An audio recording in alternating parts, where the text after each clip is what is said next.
অনেক রাত হয়ে গেছে, এখন ঘুমিয়ে পড়ো। হ্যাঁ, এই যে যাবো গো বলুন, চোখটা আমার ছোট ছোট হয়ে গেছে, এমনি তো আমার ঘুমাতে হবে, ঘুমাতে যাব। আচ্ছা, আমি ঠকেছি, ভীষণভাবে ঠকেছি, তবু ও তাকে কখনো অভিশাপ দেইনি, কারণ আমি তাকে ভালোবেসেছিলাম। দেখো, ভালোবাসলে কেউ কাউকে অভিশাপ দেয় না, ঠিক আছে, কখনোই না। কিন্তু তুমি ভালোবেসেছো বলে তাই তুমি তাকে কিছু বলোনি। কিন্তু যে ভগবান বসে আছে ওপরে, সে তো দেখছে যে তুমি বিনা কারণে কারো কাছ থেকে একটা কষ্ট পেয়ে এসেছো, সে দেখছে না? তখন তাকে শাস্তি দেওয়ার জন্য বসেই থাকে, শুধু অপেক্ষা, সময়ের অপেক্ষা।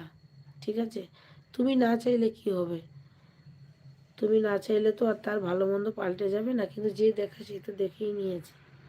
তুমি না চাওয়াতে কি যায় আছে? তোমারটা দেওয়ার জন্য তো সে রেডি হয়ে বসে রয়েছে, ঠিক আছে, মানে ফেরত দেওয়ার জন্য।